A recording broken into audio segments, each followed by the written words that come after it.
Assalamualaikum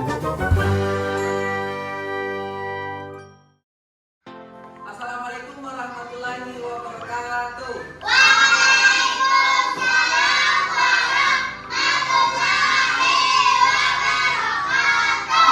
Nah, baik, untuk hari ini kita akan belajar tentang masuknya agama dan kebudayaan Hindu Buddha ke Nusantara. Siapa yang tahu Nusantara? Saya. Apa? Nusantara itu adalah nama Indonesia sebelum ditetapkannya nama Indonesia. Nah, sebelum Indonesia itu namanya Nusantara. Nah, siapa yang tahu itu? Saya. Nah, coba. Nah, itu. Nah, Ibu Jadewa. Nah, betul. Siapa lagi yang tahu? Ada yang tahu Kak Iska? Iska agamanya apa? Ini agamanya Hindu. Kalau Buddha siapa Buddha? Siapa? Tidak ada. Yang agamanya Buddha. Nah, selanjutnya. Nah, di sini ada dua hal yang harus kita ketahui jika ingin membahas masuknya agama dan kebudayaan Hindu Buddha ke Nusantara.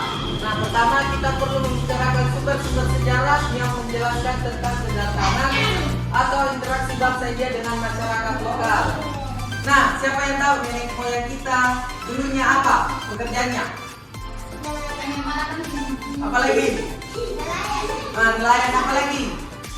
Ada pedagang. Nah, dari pedagang inilah agama-agama mulai tersebar, termasuk agama Hindu Buddha. Nah, di sini sumber sejarah yang dimaksud meliputi sumber tertulis, benda maupun tulisan. Nah, kemudian ada teori-teori kedatangan budaya Hindu Buddha ke Nusantara. Maka dari itu pada masa uraian materi akan dibahas tentang sumber-sumber sejarah dan teori-teori yang menjelaskan kedatangan bangsa India ke Nusantara. Nah, selanjutnya. Nah, di sini adalah sumber sejarah masuknya Hindu dan Buddha. Apa bacanya nih? Sumber dari Cina. Nih, Sumber dari Cina. nih. Apa ini? Ini. Betul, yaitu dari sumber dari India, Cina, Yunani, prasasti, kitab kuno dan bangsa kuno. Yang kita bahas pertama adalah sumber dari India. Bukti adanya hubungan darah tersebut dapat diketahui dari kitab Jetaka dan kitab Ramayana. Siapa yang pernah nonton di sini film Ramayana? Satu di. Nah, di situ adalah penyebaran agama Hindu Buddha. Nah, tapi tidak menyebutkan kapan India mengenal Indonesia. Kitab sastra India yang dapat dipercaya adalah kitab Mahadesa yang memberi petunjuk bahwa masyarakat India telah mengenal beberapa tempat di Indonesia pada abad ke-3 Masehi. Nah, tahun berapa itu abad ke-3 Masehi?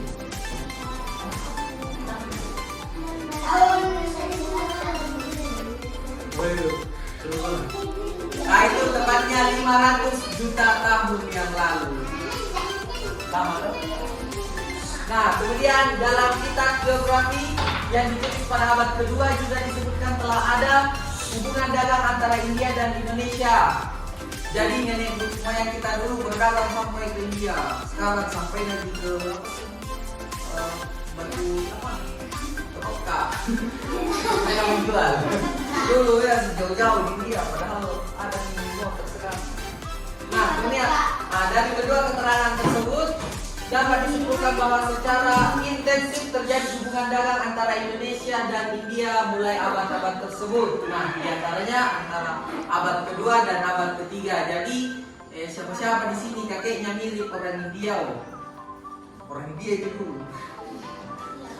Selanjutnya. Kemudian sumber dari Cina. Hubungan Indonesia dengan Cina diperkirakan telah berkembang pada abad ke-5. Lebih jauh lagi tadi daripada orang India. 800 juta tahun yang lalu. Nah, bukti-bukti yang diperkuat hubungan diantaranya adalah perjalanan seorang pendeta Buddha, Fakien, pada sekitar tahun 413 Masehi, Pahen melakukan perjalanan dari India ke Hipoti. Bukan ekor poti. Hipoti, Tarumanegara, dan kembali ke Cina melalui jalur laut. Selanjutnya, Kaisar Cina, Wenti, mengirim utusan ke Shepo. Shepo itu dulu namanya Pulau Jawa untuk orang-orang Cina. Oke, selanjutnya, tadi siapa-siapa yang di sini sini matanya berarti orang-orang Cina itu dulu. Kemudian dari Yunani, hubungan dagang antara Indonesia dengan India dan Cina dapat diketahui dari Tacius Ptolemeus, seorang ahli ilmu bumi Yunani, dalam kitabnya yang berjudul Geografi yang ditulis pada abad kedua. Ptolemeus menyebutkan nama Labadio yang artinya pulau jelai. Mungkin kata ini terkenal untuk menyebutkan Yawastipa, nama tadi, yang artinya juga pulau jelai. Dengan demikian, seperti yang disebutkan dalam kitab Ramayana, bahwa Yawastipa yang dimaksud ialah pulau Jawa. Nah, jadi siapa di sini hancur hidungnya berarti ada keturunan ini juga. Selanjutnya, tadi prasasti. Ada yang tahu di sini prasasti itu apa? Prasasti itu kayak batu-batu yang ada tulisan-tulisan. Ya, kayak itu ada tulisan-tulisannya. Itu namanya prasasti.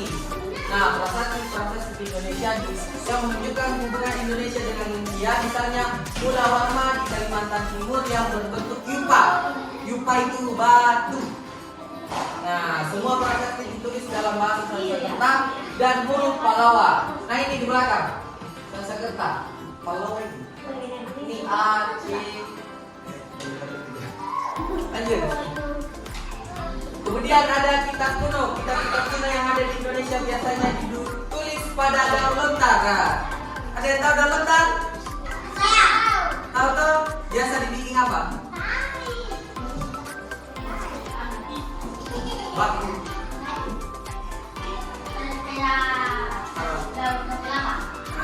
Mirip itu. Yang ditulis dengan menggunakan bahasa dan tulisan Jawa kuno yang juga merupakan pengaruh dari bahasa Sanskerta dan tulisan Pallawa. Ada yang tahu bahasa daerah toh?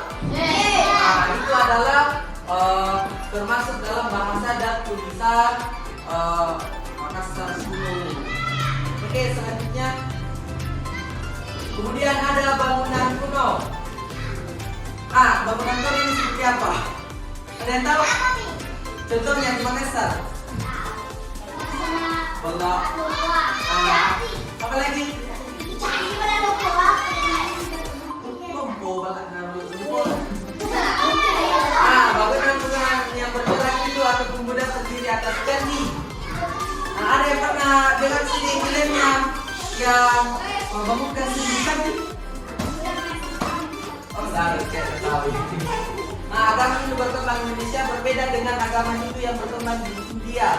Agama dan kebudayaan Hindu disesuaikan dengan kebudayaan dan kepercayaan atas di Indonesia yang berisikan pemujaan roh dan leluhur. Apa itu leluhur? Leluhur itu adalah nenek moyang. Itu yang dikatakan leluhur. Selanjutnya, untuk pembelajaran kali ini telah berakhir. Kemudian selanjutnya, ini untuk tugasnya sebentar di jam selanjutnya. Untuk sebentar Bapak menjelaskan lebih rinci. Untuk kali ini silahkan istirahat, lalu kita akan lanjutkan sebentar. Assalamualaikum warahmatullahi wabarakatuh.